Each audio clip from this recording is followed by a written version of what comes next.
She threw the formula into the trash and said my daughter didn't need poison. For a second, I couldn't breathe. The words hung in the doorway like cold metal, sharp enough to slice through the small bit of peace I'd managed to hold on to these past few weeks. I felt my fingers tighten around the edge of the crib, the soft cotton sheet wrinkling beneath my hand. The room still smelled faintly of baby powder and the sweet, milky scent of my granddaughter's skin.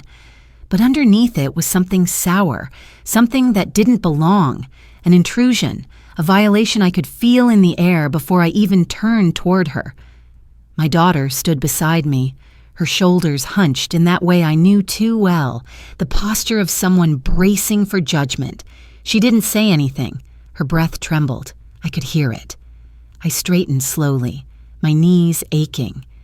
The overhead light casting a cold reflection across the bare shelf where the tubs of formula once were. 8 tubs. I knew the number because I had helped her line them up after the baby shower, proud of her for preparing ahead even when money was tight.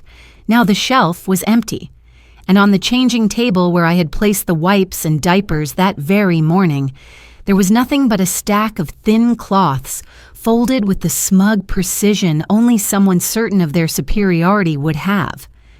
"You dumped everything?" I asked, though the shaking in my voice made it sound more like plea than question. She smiled, that tight, polished smile she always wore when she believed she was doing something noble. "It's for the baby's health. She'll thank me someday." My daughter's breathing hitched. I saw her hands tremble as she pulled her own hair behind her ear. She was too shocked to speak, too wounded to fight back. 3 weeks postpartum, sleep-deprived, stitched, swollen, and trying so desperately to stay afloat. And this woman, this self-proclaimed savior, had walked into her nursery and discarded what she depended on to feed her child. I stepped between them before I realized I'd moved. My chest tightened the way it always did when the instinct to protect rose faster than sense. "Where is it?" I asked. She shrugged lightly, brushing invisible dust from her sleeve. "Garbage. Outside. It's not a big deal." A heat crawled up my throat. I kept my voice steady, though something inside me trembled with a quiet, dangerous certainty. "You had no right. And she said, nodding toward my daughter, has no right to feed a newborn chemicals. If she won't make the right choices, someone has to." I felt something fracture inside me, not loud, not sharp, but subtle, like the soft crack of porcelain under pressure.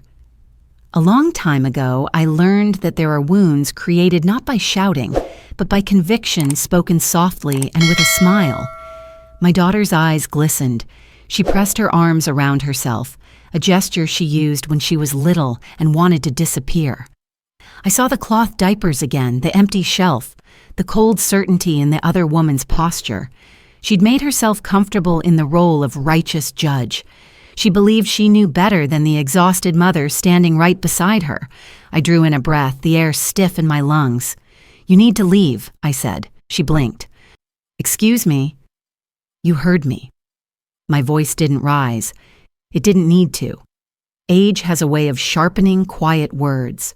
Her laugh was soft, patronizing. "This isn't your house." "I pay rent," I said, "and I'm her mother. And this," I gestured to the stripped shelves, the missing essentials, "will not happen again." Her eyebrows lifted, her confidence rising like steam. "We were helping. You should be thanking me. Both of you. Helping." I glanced at my daughter.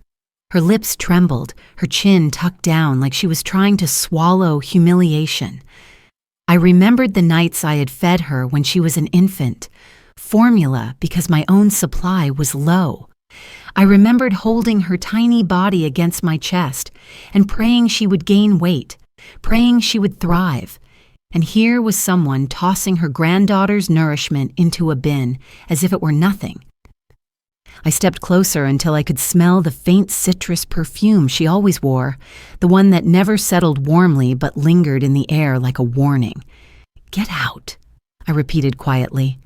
For a moment, silence pressed against the walls, heavy enough to pulse in my ears. Then she scoffed under her breath and turned toward the door. "You're being dramatic," she muttered, but she walked. And as the sound of her footsteps faded, my daughter's shoulders sagged, her breath shaking as though she had been holding it for hours instead of minutes. I reached for her, but before I could speak, the front door opened again. Voices drifted in, her brother's voice, low and angry, and hers, sharp with wounded pride. They were coming back. I felt my daughter stiffen beside me, her hand gripping my wrist, and I understood, with a stillness that settled deep in my bones, that this moment was only the beginning of something much darker than missing formula or diapers, because footsteps were rising in the hallway again, quick and purposeful, and the look on my daughter's face told me she already knew what I was about to hear. And when he appeared in the doorway, the first word out of his mouth made the room tilt. "Apologize." That was the first word out of my son's mouth. He stood in the doorway, shoulders squared, jaw tight, eyes bouncing once from his wife to my daughter, and then landing on me as if I were the one who had smashed something precious. My daughter flinched. She was cradling the baby now, swaying gently, the tiny girl pressed against her chest in a wrinkled onesie. The sound machine in the corner hummed a soft white noise, but it couldn't drown out the tension thickening the air. "Who exactly should be apologizing?" I asked, keeping my voice low. He stepped into the nursery, not even glancing at the bare shelf. He knew what used to be there. He and his wife had walked past those tubs of formula and the stacks of disposable diapers every time they visited. He'd made comments, too. "You know, you don't need all that," he'd say, like he was doing us a favor by disapproving. Now he acted as if nothing was wrong. "To my wife," he said, "you spoke to her like a child. You kicked her out of the house. That's unacceptable." I stared at him for a moment, taking in the way his hands clenched at his sides, the slight flush rising on his neck. "She threw away the baby's food," I said, "and the supplies. Things your sister depends on. That's what's unacceptable." My daughter shifted her weight, the baby's tiny hand curling against her collarbone. I saw the guilt flash across her face, that old familiar guilt she'd learned from years of second-guessing herself. She was young, yes, but motherhood had dropped onto her shoulders like a weight she was still learning to carry. His wife appeared behind him, hovering in the hallway, arms folded loosely, head tilted like she was observing a toddler tantrum. "I didn't throw away her food," she cut in, voice level. "I removed harmful products from the environment. There's a difference." "You put them in the garbage," I said. "You didn't even ask. That's theft and sabotage disguised as concern." Her lips twitched, almost a smirk, but she smoothed it out quickly. "You're being dramatic," she said again. "We left better options. Cloth diapers are healthier, reusable wipes are safer, and if she's breastfeeding, there's no need for all that formula." My son nodded as if it were settled. "She's right. The stuff you had in here is full of chemicals. We've sent you articles. You never listen." A faint ringing started at the edges of my hearing. I had to unclench my jaw. "Your sister has low supply," I said. "She can't exclusively breastfeed. She's exhausted. The formula is not a luxury, it's a necessity." He rolled his eyes, a gesture so small and dismissive that it landed harder than if he'd shouted. "She just needs to try harder. Plenty of moms manage without formula. You coddle her. That's the problem." That landed like a slap. My daughter's grip tightened around the baby. Her breath came out in a shaky exhale. "I'm trying," she whispered, barely audible. His wife turned, and for a moment there was a softness in her eyes as she looked at the baby. It vanished quickly, replaced by that clean, bright determination she wore whenever she was about to impose her will.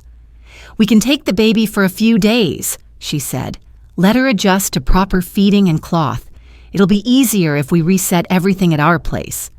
My daughter froze. "No," she said, the word fragile. "She stays with me." My son moved closer, reaching out as if to take the baby. "You're clearly overwhelmed," he said. "Look at you. You're crying. You're not thinking straight." I stepped between them before his hand could touch the baby. "She said no," I replied. "You need to back up." His eyes flashed. "This is between me and my sister, Mom." "No," I said. "This is about your niece and your wife crossing a line in my home." He laughed, but there was no humor in it. "Your home? You pay rent, same as she does. This is a family house. You don't get to act like some gatekeeper." Behind him, his wife leaned against the doorframe, her head resting on the painted wood, her gaze skimming over the stripped shelves, the replaced cloth, my daughter's shaking shoulders. "We're offering help," she said calmly. "If you keep rejecting our support, we're going to have to question what kind of environment the baby is growing up in." The way she said environment made my stomach twist. "Are you threatening her?" I asked. "I'm stating a fact," she answered. "Safe parenting isn't optional anymore. There are standards. There are consequences when people ignore them." My son glanced at her, then back at me. "She's right," he said. "We can't just stand by if our niece is being raised with toxic formula and disposable junk. That's not okay." My daughter's tears spilled over then, silently tracking down her cheeks. She rocked the baby slightly as if she could shield her with motion alone. "Why are you talking like I'm a bad mother?" she whispered. His wife sighed. "You're not a bad mother," she said carefully. "You're just misinformed. And some people," her eyes flicked briefly to me, "are enabling bad choices because they're stuck in old ways." That was another little blow, dressed up as concern, social cruelty wrapped in polite phrases. I felt anger rise again, hot and clean. "You came into her room while she was gone," I said. "You went through her things, decided what she needed, and dumped the rest without permission. That isn't help. That's control." "There are trash bags in the outside bin," my daughter whispered suddenly, her voice thin. "Did you put everything in there?" Her sister-in-law shrugged. "It's gone," she said. "Garbage pickup was this morning. You're better off without it anyway." My daughter's knees buckled slightly. I caught her elbow with one hand, keeping her upright. The baby stirred and let out a small, frustrated whimper. My throat burned. That was the moment I knew this wouldn't be solved with a simple apology or a quiet family chat. "I want you to replace everything you threw out," I said, looking directly at my son. "Every tub, every pack of wipes, every diaper. Same brands, same amount. You will bring it back." He stared at me as if I'd spoken another language. "We can't afford that," he said. "We're barely keeping up as it is. And she shouldn't be using that stuff anyway." "Then you don't come back here," I replied. "Not until it's replaced or reimbursed. If you can't respect her choices as a mother in her own home, you don't get to walk through that door." My daughter looked at me sharply, startled by the firmness in my voice. His wife's eyebrows jumped, then lowered, her expression tightening. My son's mouth fell open slightly. "You can't ban us from our own family's house," he said. "I can." I held his gaze. "I just did." He shook his head slowly, disbelief turning into anger. "You're being insane," he snapped. "I never thought you'd choose convenience over health. No wonder she leans on you for everything. You're both weak." The words settled over the room like dust. Weak. I saw my daughter's face crumple, shame landing where strength should have grown. My hands clenched at my sides. "You need to leave," I repeated. His wife straightened, pushing off the doorframe. Her voice came out colder now, stripped of sweetness. "You're making a mistake," she said. "If something happens to that baby, remember this conversation." My daughter's breath hitched, a little sob pulling free. "Don't say that," she whispered. "Nothing's going to happen to her." His wife smiled thinly. "I hope not, for her sake." They turned and walked out, my son muttering under his breath, his shoulders rigid. Their footsteps echoed down the hallway. The front door slammed harder than necessary, rattling the frame. The silence that followed felt heavy and familiar, the kind that doesn't comfort but presses down. I turned to my daughter. Her face was wet, her hair sticking to her cheeks. The baby fussed softly. her tiny mouth rooting for a breast that had already been asked to give more than it could. "We'll figure this out," I said quietly. "We'll talk to the pharmacy. See what we can do. We'll call your father. Your dad will—" My words stopped when my phone buzzed on the dresser. The screen lit up with a message preview from a group chat I didn't recognize. The name at the top was my son's. Underneath, a line of text appeared, the first part of a sentence visible before the notification faded. "She's not stable postpartum. If they ask, we can say we're worried about the baby." My hand went cold around the phone as the implications sank in, and before I could open the message, another notification appeared, this time with a screenshot attached. I always believed the nursery in this house would feel different from the one I prepared years ago, when I was a young mother with more determination than money. Back then, I filled my daughter's room with the softest secondhand blankets I could find, folding them carefully, smoothing them again if they wrinkled. I didn't have much, but whatever I had was hers. I remember the flicker of the bedside lamp, warm and amber, glowing against her sleeping face. Even now, decades later, the memory brings a faint warmth to my chest. Back then, I didn't know how to be a mother, but I knew how to love. Maybe that was enough. We lived in a cramped apartment above a laundromat during those first years. Tiny kitchen, peeling linoleum floors, a bathroom fan that rattled like a dying cicada every time I turned on the light. I worked nights at the hospital cafeteria, wiping down stainless steel surfaces until the smell of industrial bleach clung to my skin. I'd come home at dawn when the sky was still gray, easing open the apartment door so I wouldn't wake her. She'd be sleeping in the crib I bought secondhand for $25, her little fists curled tight near her cheeks. Formula was expensive then, too. I'd buy the cheapest brand the store carried, stretching each can as far as it would go, sometimes thinning it just a little because I needed it to last another day until payday. I hated doing it. I hated the guilt. But I also hated the possibility of running out entirely. That fear lived with me like a second shadow. When I saw my daughter gain weight, slowly, steadily, it reassured me I wasn't failing completely. And that smell, the faint, chalky sweetness of powdered formula, embedded itself in my memory as something sacred. It meant survival. It meant my baby would eat. It meant I was doing something right in a life full of wrong turns. I didn't grow up with a safety net.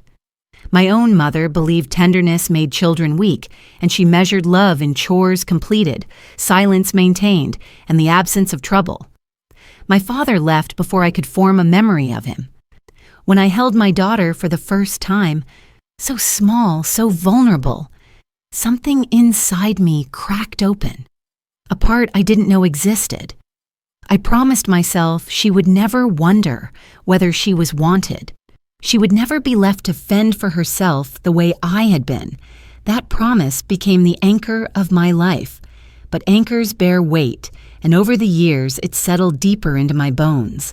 I carried her through fevers, through schoolyard cruelty, through late-night homework tears, through breakups and heartbreaks, and her first real taste of failure. And always, behind every stumble, every worry, every stretch of exhaustion, was that memory of the formula canisters lined up on the counter in that old kitchen, the quiet reminder that I had learned how to keep her alive even when the world made it hard. She grew into herself slowly, soft around the edges but determined in quiet ways. She wasn't loud like some kids, nor ready for confrontation. Even as a teenager, she'd shrink a little when someone raised their voice. I tried to teach her to stand tall, to speak when she needed to, but she inherited my tendency towards silence. I knew what that silence cost. I knew how it could twist inside a person, turning fear into habit. When she told me she was pregnant, she sat at the kitchen table with her hands pressed flat against the wood, like she was bracing for impact. Her eyes were glassy, almost apologetic. I saw her looking at me, waiting for disapproval. But the only thing I felt was the soft flutter of that old instinct rising again, the same one I felt when she was placed into my arms for the first time. "You'll be okay," I told her, and I meant it. We'll make it work. She didn't know then how hard the early days would be, how postpartum exhaustion could turn even simple tasks into mountains, how feeding could become a battlefield instead of a bond. She tried to breastfeed. She tried harder than I ever could have, but her supply stayed stubbornly low, and she cried in frustration while the baby cried in hunger. I could hear both sounds through the walls at night, each one pulling at me with equal force. When the pediatrician suggested supplementing with formula, I saw a tiny flicker of relief cross her face, permission to stop blaming herself. We went to the store together, and I watched her run her fingers along the cans on the shelf, the same way I once had. Formula, to her, wasn't a symbol of failure. It was a lifeline. The same lifeline that had kept her alive when she was small. I remember her whispering, "I just want her to grow. I just want her to be okay." Those words should have been enough for anyone, but not for her brother. He was our firstborn, loud where she was quiet, confident where she was uncertain. For a while, he was kind, or maybe he just wore kindness like a jacket, easy to slip on, easy to discard. It wasn't until he started dating the woman who would become his wife that his tone began to change. Subtle at first, a hint of condescension, a dismissive laugh, a raised eyebrow when someone didn't share his ideals. When their baby arrived 8 months ago, they emerged from the experience convinced they had discovered the singular, righteous path of parenthood. Every choice they made became a moral one, and every choice others made became a threat to health, to purity, to ethics. Cloth diapers weren't just a preference, they were a declaration. Breastfeeding wasn't nourishment, it was identity. And formula became poison, a word they whispered with equal parts disgust and pity. My daughter tried to ignore their comments. She tried to stay grateful when they handed her bags of old cloth diapers, or jars of homemade ointments, or frozen bags of breast milk. She tried to believe they meant well, even as their help felt more like intrusion. But there was one moment I'll never forget. It was 2 weeks after the baby was born. My daughter was slumped on the couch, hair undone, face pale. She held the baby in one arm while fumbling with a bottle in the other. Her brother and his wife had come by unexpectedly. The baby had been crying for what felt like hours, and my daughter's hands were shaking. His wife looked at the bottle, at the formula inside, and her lips curled slightly. "You should really try harder," she said. "Breast is best. She'll be so much healthier." The words landed like pebbles dropped into a cracked bowl. Small impacts, but in the right spot, they split something fragile. My daughter's eyes filled, her mouth trembling. "I'm trying," she whispered. Her sister-in-law shrugged, cradling her own baby with a practiced grace that bordered on performative.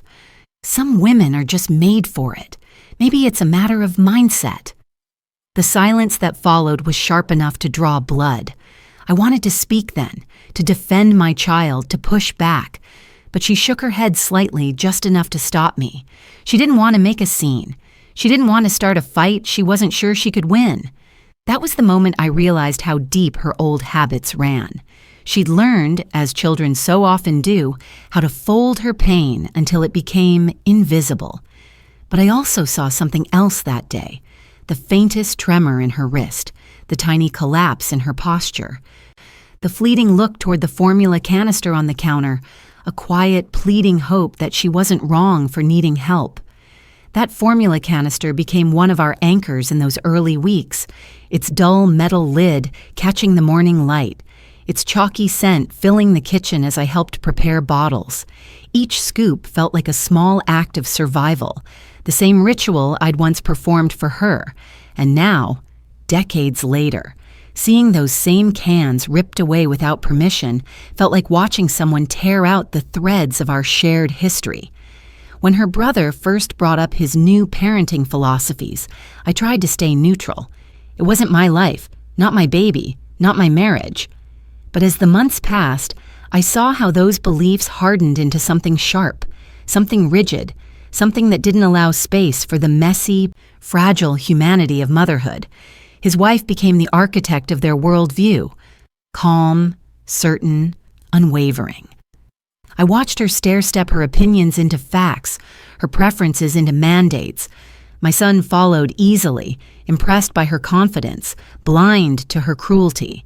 And my daughter, my gentle, weary daughter, became the target of their righteousness. When they offered advice, it wasn't advice, it was correction.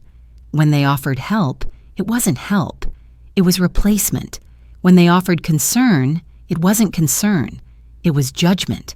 And behind it all was that same citrus scent she wore, a bright, clean smell that clung to her presence and lingered long after she left the room.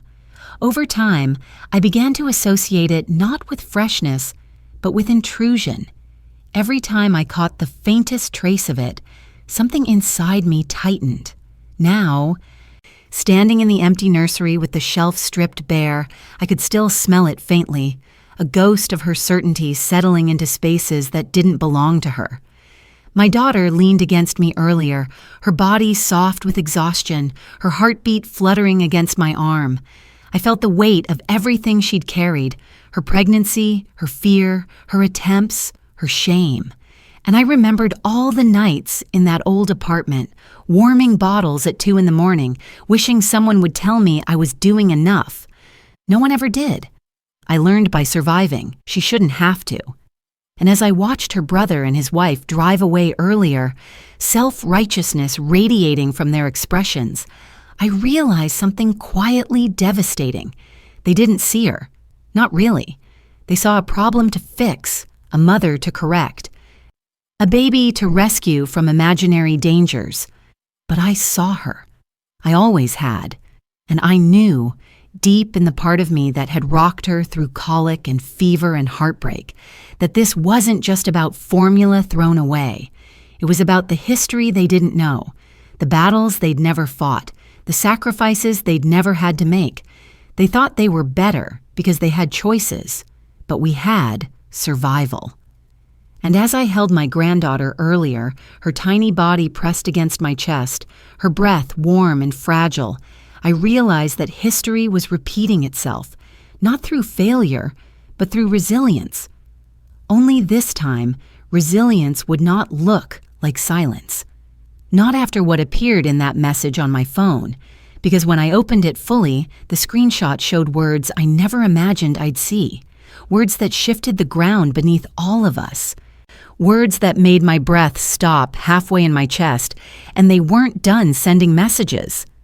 I stared at the screenshot on my phone longer than I meant to, the edges of the image blurring as my breath thickened.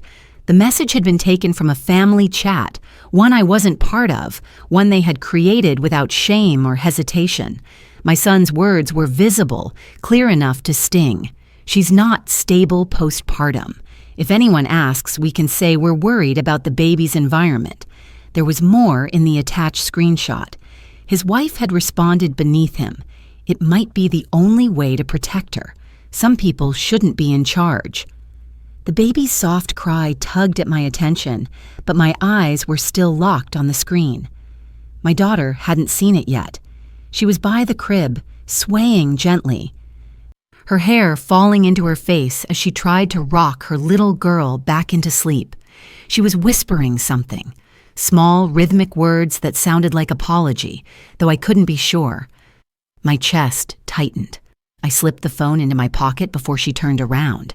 She didn't need to see it. Not yet. She had already been cracked open today. She didn't need another blow. "I'm going to step outside for a minute," I told her gently, brushing my hand along her shoulder. "Just breathe. I'll be right back." She nodded, though her eyes drifted to the empty shelf again, and her throat bobbed with a swallow she couldn't hide. When I walked into the hallway, the late afternoon light from the window cast a dull, cold glow across the floorboards. I could hear my son's car engine still idling outside, the low rumble shaking faintly through the walls. They hadn't left. Of course they hadn't. The second humiliating blow came when I opened the front door. They were standing on the porch, My son pacing with his arms crossed, his wife leaning against the railing, tapping her foot with a calmness that felt like mockery. She wasn't remorseful, not even close. He turned toward me with a grim expression. "We talked to a friend," he said. "He knows someone who works with child safety cases. He said if there's a concern, any concern, it's our responsibility to report it." I felt the breath leave my lungs, slow and steady, like air escaping from a cracked balloon. A concern about what? She met my eyes then, her expression so serene it made my fingers curl. About feeding practices, about hygiene, about overall stability in the home. "You're describing a crime," I said, "and you're manufacturing it." She shrugged, the movement delicate. "We're describing a pattern." Something in my vision flickered, a faint tremor at the edges as if my body was preparing for impact. My fingers twitched, curling slightly. I hid the tremble by folding my arms. The humiliation stung sharply, emotional minimization, packaged neatly in the kind of language meant to sound like concern, a familiar tactic. My own mother had wielded it like a knife, slicing without raising her voice. "You came into our home," I said quietly, "and threw away everything she depends on." My son stepped closer, jaw tightening. "Because she's not thinking clearly, and you're enabling it." There it was. Parental authority humiliation, the kind that shows up when someone tries to rewrite history, replacing years of sacrifice with a single accusation. I felt something tighten in my stomach, the old anxiety clawing upward, but I steadied myself on the railing. "You don't get to question my daughter's stability," I said, "or mine." He exhaled sharply, shaking his head. "Mom, you're being emotional. This isn't personal." That line, "you're being emotional," landed with the force of a body blow. I swallowed it down. My throat tightened. "It's deeply personal," I said. "You're threatening her ability to keep her own child." His wife shifted. "We're not threatening anything, but if she refuses help and the baby's environment suffers, someone has to intervene." "And who decides that?" I asked. She met my gaze with a calmness that sent a cold ripple down my spine. "We do." The silence that followed was thick and suffocating, as cold and heavy as the late winter air seeping through the porch cracks. My ears buzzed faintly, my breath hitched once in my chest, not loud, not visible, but enough to send a tremor into my hands. I tucked them into my jacket pockets. My son sighed as if this exhausted him more than the newborn in our home. "Look, if she agrees to let us guide things, just for a bit, we won't have to escalate." I stared at him, hardly recognizing the boy I had raised. "You mean," I said, "if she agrees to parent exactly like your wife does?" His silence was the confirmation. Behind him, a neighbor walked past on the sidewalk, glancing up briefly before continuing on. The moment hung there, public enough to sting, private enough to feel inescapable. I didn't respond, not immediately.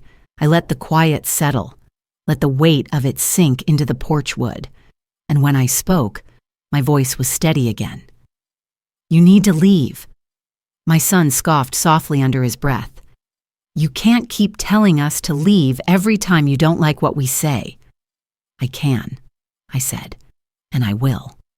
He opened his mouth to argue, but his wife touched his elbow. "Let's go," she murmured. "We've said what we needed to say." She stepped past me, the citrus scent following her like an unwelcome echo. It tugged at the anchor inside me, the memory of formula cans on an old apartment counter, the faint sweetness of powdered milk that had once represented survival. The contrast was sharp enough to sting. My son hesitated, his jaw working. "Just remember," he said quietly, "we're doing what's best for the baby." Then they walked down the steps, not looking back. The engine revved louder and the car pulled away, leaving behind a cold quiet that settled deep in my chest. I closed the door and leaned against it, letting the weight of the moment press into me. My breath caught once, just once, before I forced myself upright again. I couldn't fall apart. Not now. When I returned to the nursery, my daughter was sitting in the chair, her knees pulled close, her eyes red. The baby lay limp in her arms, milk-drunk and peaceful, unaware of the storm outside her tiny life. "What did they want?" she whispered. I hesitated, not because I wanted to hide the truth, but because I needed to choose carefully which piece of cruelty to place on her shoulders first. "They're trying to justify what they did," I said. "And they don't see how wrong they are." She nodded slowly, though confusion flickered across her expression. "It's like they hate me," she said softly. "I never did anything to them." Her voice broke in the middle of the sentence. She wiped her cheek with her sleeve, blinking rapidly. "They don't hate you," I murmured. "They're blinded by their own certainty. They think different equals dangerous." A faint sound buzzed from her phone across the room, vibrating on the dresser. She ignored it at first, but it buzzed again, longer this time. She reached for it, thumb trembling slightly. When she unlocked the screen, her breath hitched. Her shoulders curled inward. I watched her face change, watched the light dim from her eyes as she read the message. I didn't need to ask what it said. I could see the blow land in her expression. She turned the screen toward me. Her brother had written, "If Mom won't help you make better choices, we need to think about who actually has the baby's best interests at heart." My daughter's mouth opened slightly as though she wanted to speak but couldn't. Her hands trembled around the phone. "They're trying to take her from me," she whispered. The words cracked something inside me. Not loud, not dramatic, but devastating. A quiet fracture that sent a tremor down my spine. I knelt beside her chair, placing my palm gently over her trembling fingers. "They won't," I said, keeping my voice steady. "I promise you, they won't." A tear slipped down her cheek, falling onto the baby's blanket. She brushed it away quickly, ashamed of the vulnerability. She'd always done that, even as a child, wiping away hurt before anyone could see it. The room seemed to shrink, the shadows lengthening along the walls. The ceiling light flickered once, casting a sharp, cold glare across the carpet. The silence grew oppressive, almost physical. I could hear the faint hum of the baby monitor in the living room, the sound of a car door slamming somewhere down the street, the soft click of the heating system turning on. My daughter's breathing grew shallow. "I don't know what to do," she whispered. "I'm so tired." I touched her cheek gently. "You rest," I said. "Let me handle the rest." But the truth was, I wasn't entirely sure what the rest meant. Not yet. I only knew that humiliation had entered our home like a cold draft, slow at first, then forceful enough to steal warmth from every room. A sudden knock at the door cut through the quiet. My daughter and I both stiffened, our eyes meeting.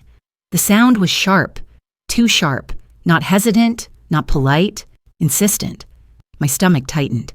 The knock came again, louder this time. My daughter stood, clutching the baby, her eyes wide. "Mom," she whispered, "what if they—" I raised a hand, signaling her to stay in the nursery. I moved down the hallway, each footstep heavy. My breath caught somewhere high in my chest. I felt the tremor return to my hands, but I forced them steady as I reached for the doorknob. I opened the door slowly, and when I saw who was standing there, the cold air rushed in like a warning I wasn't prepared for. A cold slice of air swept into the doorway as I pulled it open. For a moment, the world outside felt unnaturally still. Gray sky, bare branches quivering in the wind, the distant hum of a car passing at the end of the street. And standing there, framed by the fading daylight, was my son. Not his wife, not a neighbor, not delivery, just him. But his expression was different now. Tighter, strained, something pulled thin beneath the surface. His eyes flicked past me toward the hallway behind my shoulder, searching for a glimpse of my daughter. His breath came out in a hard exhale that fogged the cold air. "We need to talk," he said. His tone wasn't loud, but something in it made my spine harden. I didn't move aside. "We said everything earlier." "No," he muttered, jaw shifting. "You lectured. You didn't listen." Silence pressed between us. A harsh wind blew against the porch railing, rattling the loose bit of metal near the base. He shoved his hands into his jacket pockets, as though grounding himself. Then he looked at me, really looked. And for the first time that day, I saw something I hadn't expected. Uncertainty, thin but real. "I didn't know she threw everything out," he said quietly. "Not all of it. I thought she just reorganized things, made space. I didn't think she'd dump it." His eyes dipped down to the porch floorboards. His boot nudged a small leaf stuck to the wood. Anger twisted inside me, but it wasn't the sharp kind. It was the exhausted kind. Slow, heavy, and threaded with disappointment. "You defended her," I said, "even after seeing the nursery." "I know," he said, voice tightening. "I didn't want to argue with her in front of you, or my sister." His throat bobbed with a swallow. "I'm not trying to take the baby, I wouldn't do that." But the screenshot in my pocket burned like a coal against my skin. "Your words say otherwise," I said quietly. He flinched slightly, just enough to notice. His gaze dropped again, shoulders folding inward in an echo of my daughter's earlier posture. "It wasn't supposed to be like that," he whispered. "I said it out of frustration. She pushed the idea harder than I did. I shouldn't have sent it." There was a long moment where only the wind answered us, rushing through the trees like a low hiss. I studied him, the boy I raised, the one who once hugged me with sticky fingers and scraped knees, the one who used to ask for bedtime stories long after he'd grown too old for them. Somewhere between childhood and now, something had shifted in him. Some softness had calcified into certainty. Some humility had turned into righteous sharpness. "Do you understand what that message could do?" I asked. My voice didn't rise, but the weight inside it was heavy. "Do you understand what accusations like that can cause for a new mother?" His jaw clenched. "I wasn't trying to hurt her." "But you did." He closed his eyes briefly, as though the truth pinched. And then, before I could say anything else, a baby's cry drifted faintly down the hallway. His eyes snapped open, his posture straightening instinctively. "She's upset," he muttered, stepping forward an inch. I blocked the doorway with my body. "You're not coming inside." He froze. Shock flickered across his face. Not anger this time, but something quieter, more vulnerable. "Mom, no," I said, voice firm. "Not until things change. Not until you understand the damage done. Not until you decide whether you are her brother or her judge." The wind blew again, colder now. The sky above us dimmed another shade. For a long moment, he didn't move. His mouth parted slightly like he wanted to argue, to defend, to unravel the tension. But nothing came out. His eyes darted past my shoulder again, as if he could feel his sister's pain even from a distance. He stepped back once, boots scraping the porch. "I didn't want it to go this far," he said. "I thought I was helping. I don't know what I thought anymore." His voice cracked. Not loudly, but enough that I heard the tiny fracture inside it. And in that moment, something inside me clicked into place, a shift so clean, so sharp, that I felt it in my breath. There was no version of this family where silence would protect us anymore. Not hers, not mine, not his. Not anymore.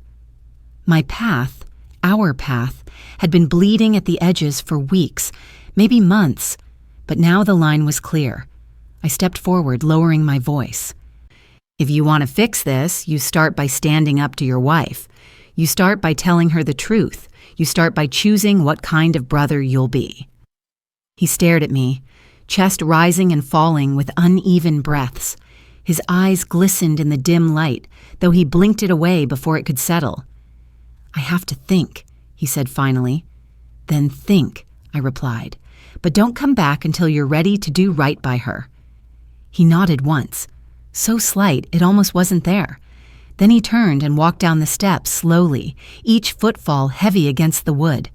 I closed the door behind him, the latch echoing through the hallway like a final line being drawn.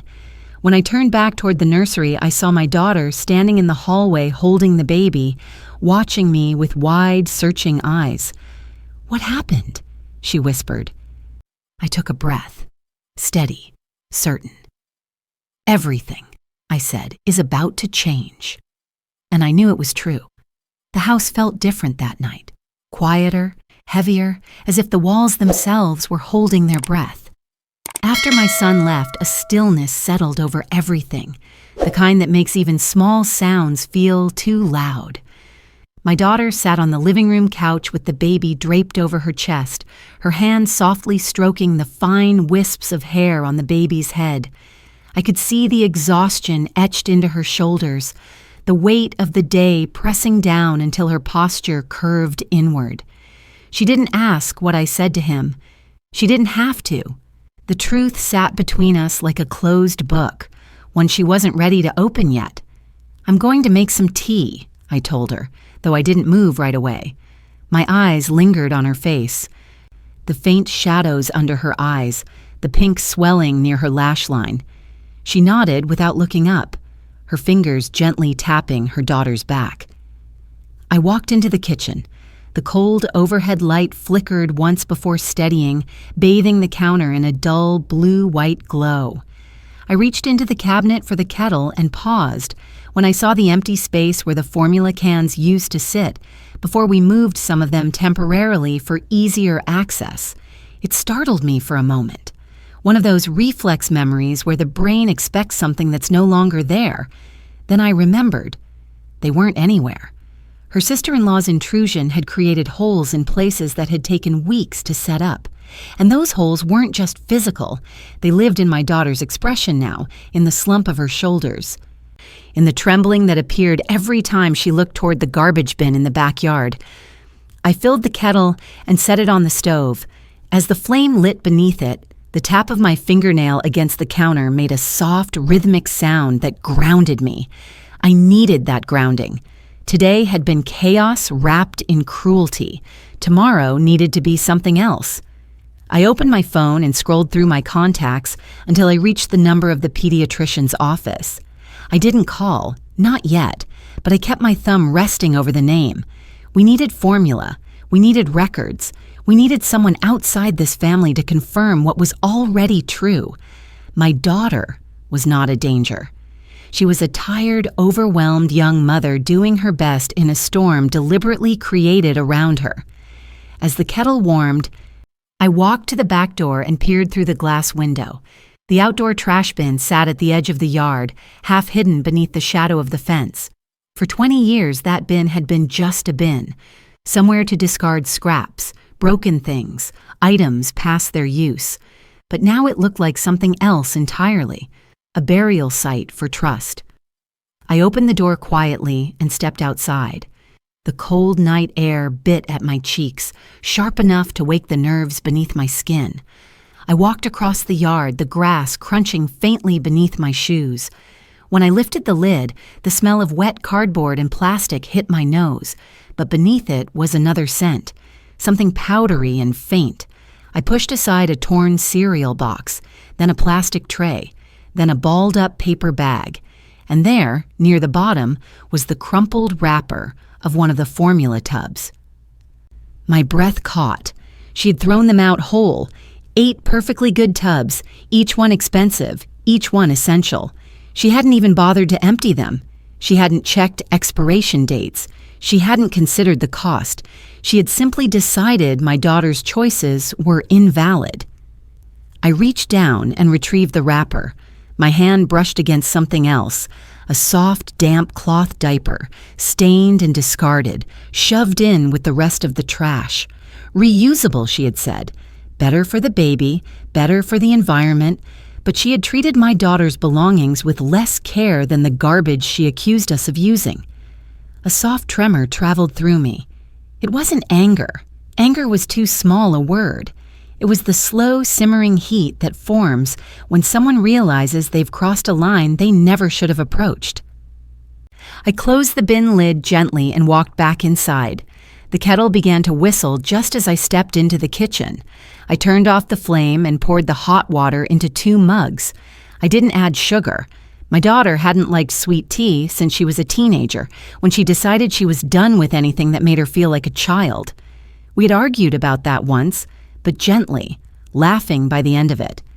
I missed that version of her, the one who hadn't yet been made small by judgment. When I handed her the mug, she looked up at me with tired eyes. "I don't know what to do," she whispered. I sat beside her. "You don't have to know. That's my job right now." She breathed out slowly, a faint shudder in the exhale. "They really think I'm unfit." "They think they're right," I corrected. "They think their way is the only way, and they'll justify anything to protect the illusion." She closed her eyes, leaning back. The baby stirred against her chest, grunting softly, tiny fists flexing in sleep. "They can't take her, right?" she asked. I shook my head. "No, and they won't." But to make that true, the preparation needed to begin tonight. I stood and walked to the small desk near the window, the desk where our family kept paperwork both important and forgettable. I pulled out a small notebook, then sat back at the table and opened it. The first page was blank. Good. A fresh beginning. I wrote down: 1. Evidence of discarded formula and supplies. 2. Pediatrician appointment. 3. Document feeding schedule. 4. Purchase receipts, if any. 5. Record of messages sent by them. 6. Witnesses, parents, neighbors. 7. Secure locks for nursery door. My handwriting wasn't as steady as it used to be, but the words were clear enough. My daughter watched me, confusion creasing her forehead. "What are you doing?" she asked. "Preparing," I said simply. "For what?" "For the moment they decide to escalate." She swallowed hard. "Do you really think they will?" I thought of the messages, the tone, the confidence, the entitlement, and the way her sister-in-law's eyes had lingered on my granddaughter that morning. Evaluating, judging, claiming. "Yes," I said, "I do." She pressed her palm to her forehead, rubbing slowly. "I can't believe this is happening. It's like they want me to fail." "They want to be right," I said, "and they're willing to confuse that with righteousness." She didn't answer. She looked down at her daughter instead, running a finger along her tiny cheek. The gesture was soft, tender, everything motherhood should be. I felt something shift inside me, strength, maybe, or clarity. "We need to start documenting everything," I said, "from tonight forward." She exhaled a trembling breath. "Okay."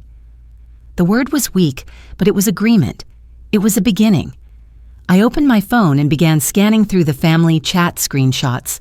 Each message felt sharper than the last, accusations dressed as concern, implications wrapped in politeness. I took screenshots of each one, organizing them by date. Then I looked through the older messages, months back. I found passive comments, condescending suggestions, subtle jabs about proper parenting. I saved them too. I went outside to the trash bin again and took photos of the inside. Formula residue, cloth diapers, wipes packaging crushed beneath coffee grounds and grocery bags. I took a close photo of the empty shelf in the nursery, the spot where formula once stood. Every image was a truth they couldn't undo. When I came back inside, my daughter was rocking the baby just slightly, her gaze unfocused. "Mom," she said quietly, "why are they like this?" Because control masquerades as concern. Because self-righteousness is a seductive drug. Because once people decide they are the heroes of a story, they will burn down anyone who threatens their spotlight. But I didn't say any of that. I sat beside her and rested a hand on her knee. "Some people confuse conviction with compassion," I said, "and they don't know the difference until consequences teach them." She stared at me for a long moment, then nodded faintly. I spent the next hour gathering everything we might need: paperwork, photos, dates, times, even the pediatrician's discharge notes from the birth. anything that showed she had been following medical advice. We printed copies. We made a folder. When I handed it to her, she hesitated before taking it. "This feels scary," she said. "It feels necessary," I corrected gently. A quiet sigh escaped her, but she held the folder close. It was nearly midnight when I finally stood, stretching my tired back. The hallway was dim, shadows gathering near the baseboards like dust. I checked the locks twice before turning off the living room light. "Try to sleep," I told her. She nodded, carrying the baby into her room. I walked into mine, the silence humming through the house like a warning. I sat on the edge of my bed, shoes still on, hands clasped between my knees. Then my phone buzzed. A new message from my son, just one line. And when I read it, everything inside me went still. His message sat on my screen like a stone at the bottom of a well. "We're coming tomorrow morning. We need to talk about custody. Custody. Not help, not reconciliation, not apology. Custody." The word hollowed out my chest. I didn't wake my daughter right away. She had finally fallen asleep with the baby curled up in her arms, her breath soft and steady for the first time since the chaos began. I watched her for a long moment from the doorway, her cheek pressed against the baby's downy head, strands of hair caught in the faint glow from the hall. She deserved peace, even if only for a few hours. I stepped back quietly and closed the door. The night crawled by with the slow ache of a tooth that won't stop throbbing. I sat on the couch with the folder of evidence resting in my lap, the weight of it grounding me when my thoughts threatened to spiral. Outside, the wind pushed against the window panes, rattling them gently like a reminder that the world shifts, whether we're ready or not. At dawn, a pale, washed-out light crept across the living room floor. My back ached from sitting too long, but I didn't move. I listened for sounds upstairs. Soft footsteps, the opening of a door, my daughter's whisper as she woke the baby with a kiss. But what I heard instead was the low hum of a car engine pulling into the driveway. Earlier than he'd said. Of course they came early. I stood slowly, sliding the folder against my side like a shield. My daughter appeared at the top of the stairs. The baby held to her chest, uncertainty cutting through her half-awake gaze. "Mom?" "They're here," I said quietly. She stiffened. We walked together to the front door. Her breath trembled behind me. I could feel it on my shoulder, warm and fragile. I opened the door before they could knock. My son stood on the porch beside his wife. A manila envelope was tucked under his arm. His wife held a small tablet in her hand, screen already on. Prepared. Prepared for what exactly, she didn't bother to hide. "Morning," he said, trying for calm. His voice wavered, just slightly. I didn't respond. They stepped inside without waiting to be invited. My daughter instinctively retreated a step, clutching her baby tighter. Her sister-in-law smiled, thin, bright, polished. "We're not here to fight," she said. "We're here because we're concerned." Concerned was the word she always used when she meant in control. My daughter's voice quivered. "What's in the envelope?" My son hesitated. His eyes darted once to his wife, then back to my daughter. "Information," he said. "Resources. A possible plan that might work better for everyone." "No," I said. They both turned toward me. "No?" His wife repeated softly, as if the word offended her. I stepped forward. "You're not taking another step into this house until you tell us exactly what you think you're doing." "We're talking about the baby's well-being," she replied. "There have been serious concerns." "By whom?" I asked. "Us," my son said firmly. "And only you," I replied, "which makes them opinions, not concerns." His wife lifted her chin. "Opinions based on evidence." "Evidence?" I let out a soft, humorless breath. "Show me." She held out the tablet. A document was open, typed, formatted, full of carefully chosen phrases. the kind designed to sound objective while slicing at someone's character. It listed everything they believed: unsafe feeding choices, lack of proper hygiene, questionable emotional stability, resistance to healthier options. Each line was a weapon. My daughter gasped softly, the sound catching in her throat. Tears rose instantly, blurring her vision. "That's not true," she whispered. "None of that is true." Her sister-in-law offered a sympathetic tilt of her head. "You're overwhelmed. It's okay to admit it. Many young mothers aren't ready." Young mother. Not mother, not parent. Young mother, two words routinely used to cut down instead of lift up. My son stepped closer. "We're not saying you're unfit," he said. "We're saying we need to monitor things until you're more stable. Maybe take turns caring for her. Maybe have her stay with us for a few weeks." My daughter's knees buckled, and I moved immediately, steadying her with one hand on her back. "No," she whispered. "No, no, no. She's my baby." "You're emotional," his wife said gently. "This is exactly why—" I cut in. "Stop talking." Her eyebrows rose sharply. I stepped between them, the folder still in my hand. "You want to talk about evidence?" I said. "Fine." I opened the folder slowly, deliberately. My son shifted uneasily. His wife's smile faltered. Inside were printed screenshots of their messages, photos of the empty shelf, photos of the trash bin, notes from the pediatrician's office, receipts from the formula purchases. Even the old message logs where they insinuated her choices were dangerous. I held up the first sheet. "This," I said, "is what you threw away." She blinked. "It wasn't safe." "It was prescribed supplementation," I replied. "And here," I tapped the pediatrician's note, "is the recommendation, in writing, from a licensed medical professional." My son stared, caught off guard. His wife's jaw tightened. I pulled out the next paper. "And here is photographic proof that you threw out every tub, every wipe pack, every diaper. Items bought with money we don't have to spare. You discarded them without consent." Her face flushed, but she kept her voice steady.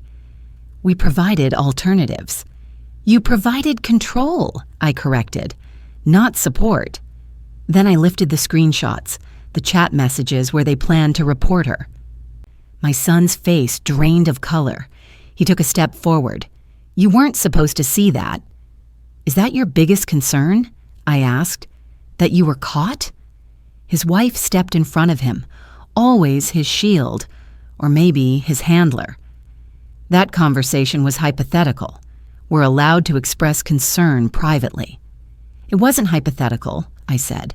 "You were preparing to fabricate neglect." "There's no fabrication," she insisted, voice rising. "You're focusing on the wrong—" And then I spoke the line that froze her completely. "You don't get to rewrite her motherhood because you don't approve of her methods." The room went still. Her mouth opened, but no sound came out. Even my son didn't move. It was the first time someone had confronted her certainty with something stronger. Truth spoken without trembling. My daughter's breath hitched behind me. I took another step forward. "You talk about safety," I said, "but you put a newborn at risk when you threw away her food. You talk about stability, but you attacked a mother 4 weeks postpartum. You talk about environment, but you tried to poison our relationships with lies." Her face darkened. "This isn't poison," she snapped. "This is accountability." "No," I said softly, "this is projection." My son's gaze flicked between us. I saw the internal fight, the tension pulling at him, stretching thin. He clutched the envelope so tightly the paper bent beneath his fingers. "Stop," he muttered. "Please, just stop." I turned to him. "You came into our home ready to take a baby. And for what? Because you think your version of parenting is the only correct one? Because you're afraid to disagree with your wife? Or because you want to feel superior?" His jaw clenched. "That's not fair."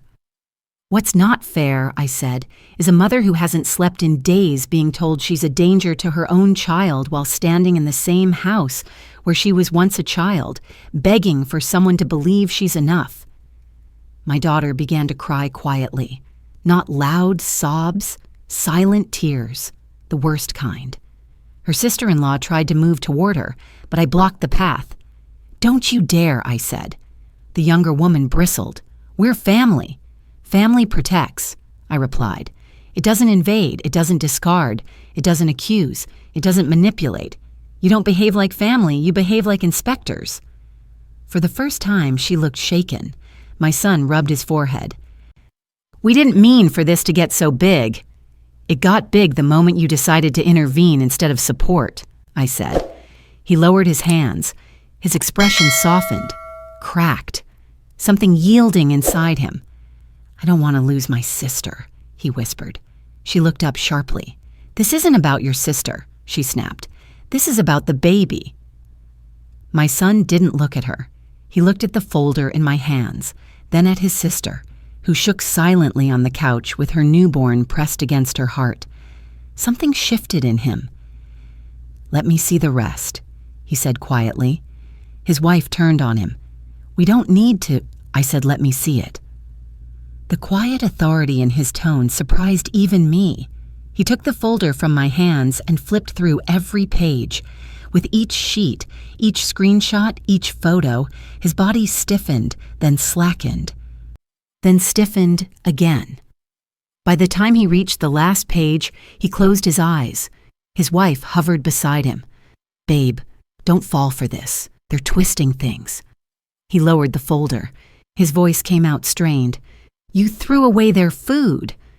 It was bad for the baby." "You lied to me." Her eyes widened. "I didn't lie." "You told me you reorganized." His voice cracked. "You never said you threw it out." "I didn't think it mattered." "It mattered to her," he said, pointing at his sister, "and it mattered to me." His wife's face hardened. "You're being manipulated." He shook his head, slow, heavy. "No," he said. "I'm finally seeing what's been happening." My daughter let out a shaky breath, clutching her baby closer. His wife stepped back as though she'd been pushed. "So that's it?" she snapped. "Suddenly you're against me?" He didn't respond. Silence expanded, thick, painful, slicing through the room like a cold wind. Then she turned to me. "You've ruined him," she hissed. "You turned him against his own wife." I met her fury with stillness. I didn't turn him.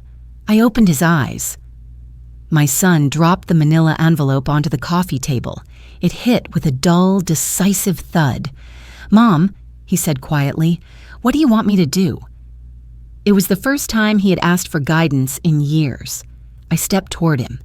"Tell her," I said, nodding toward his wife, "that you won't support custody threats. Tell her you won't weaponize lies. Tell her you won't destroy your sister's confidence to feed your own pride." He turned toward his wife. "I won't do this," he said. "I won't take her baby. I won't be part of this." His wife stared at him, disbelief cracking into rage. "You're choosing them over me." He swallowed hard. "I'm choosing what's right." Her eyes filled, not with pain, but with fury sharpened to a knife point. "You'll regret this," she whispered. My daughter flinched. My son stepped forward protectively. "Stop," he said. "Enough." But she wasn't finished.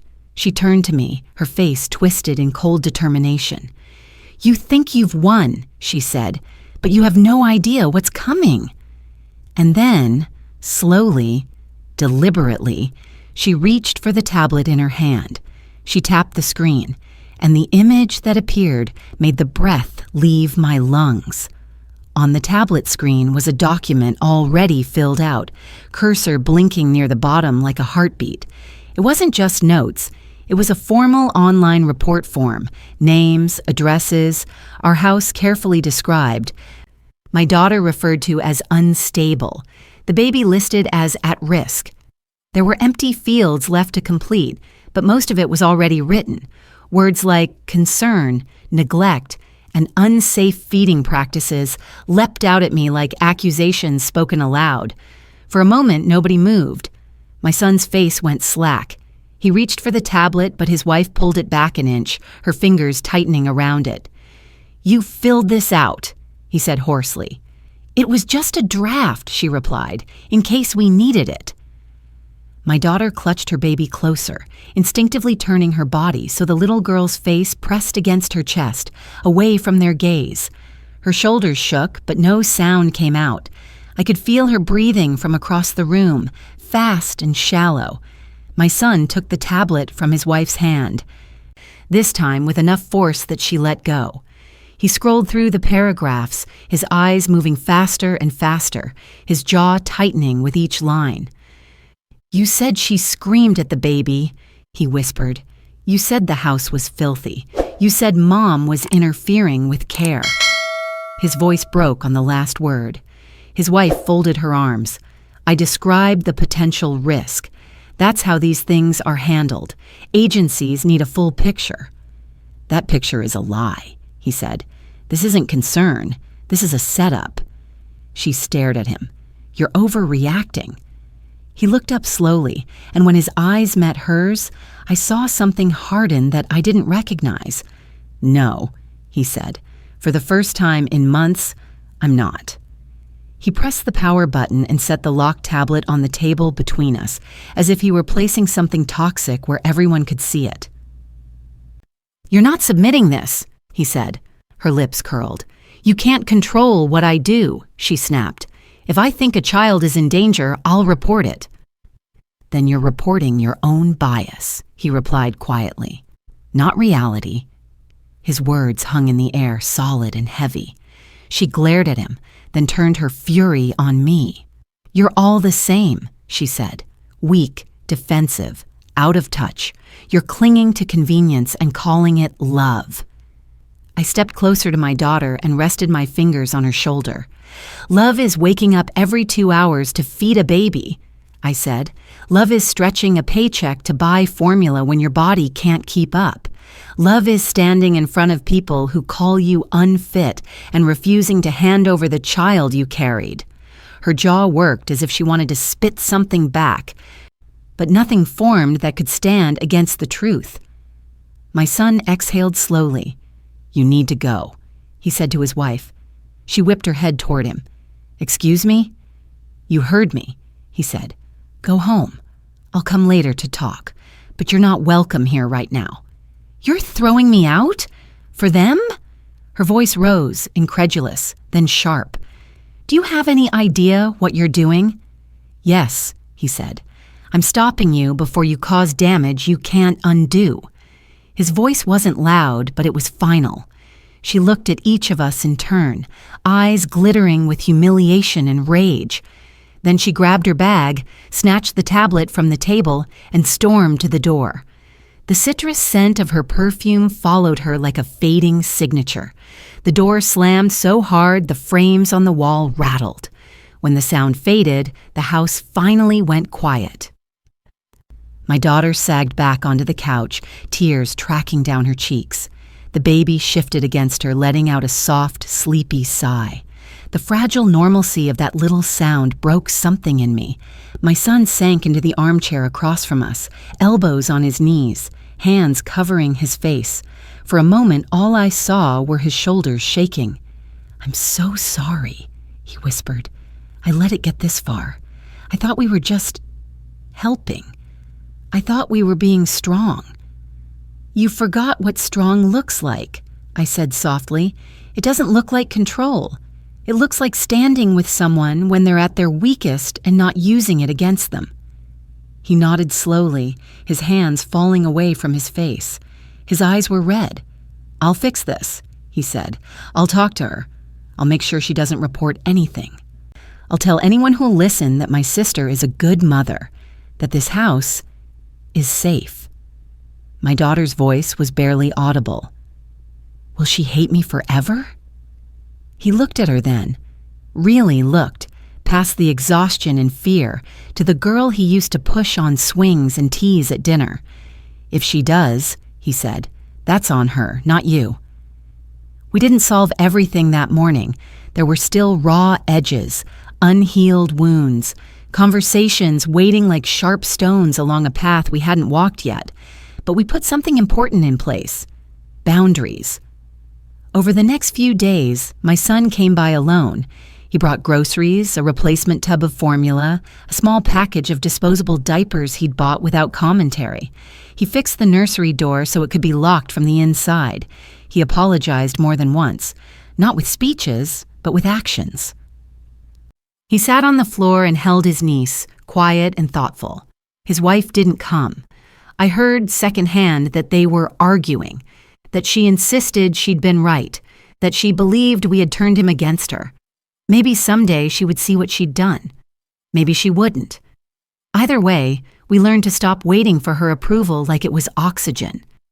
My daughter got stronger, slowly. The baby gained weight. The pediatrician confirmed she was thriving. We set up a feeding chart on the fridge, not because anyone demanded proof, but because routine soothed my daughter's anxious heart. Some evenings, when the baby finally fell asleep and the house softened into quiet, my daughter would sit at the kitchen table with her hands wrapped around a mug of unsweetened tea. She'd look at me with tired eyes and ask, "Do you think she'll try something again?"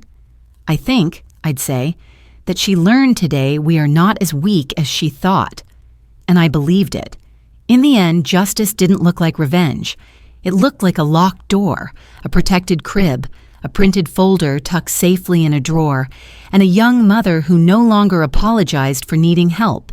It looked like a son slowly stepping out from behind someone else's shadow. It looked like me, standing a little taller in my own kitchen, refusing to let anyone erase the history that had made us who we are. Peace didn't come all at once. It arrived in small, quiet moments, the baby's steady breathing at night, my daughter laughing softly at something silly on TV, my son kissing his niece's forehead without weighing her against an ideology. We didn't win a battle. We reclaimed a home. And as I watched my granddaughter one afternoon, her tiny fingers curling around my thumb while sunlight warmed the side of her face, I knew one thing for certain. We had drawn a line, not just for her, but for every version of ourselves that had ever been told we were not enough. We were done letting other people write our story. We would write it ourselves. That old powdered formula smell that once clung to my hands still lingers in my memory, not as a sign of shame, but as a reminder that survival sometimes comes in simple, imperfect forms. If any part of my story feels like your own, if you've ever been judged for the way you kept a child or yourself alive, I hope you know now that your love was never measured by anyone else's standards. If you stayed with me through all of this, thank you.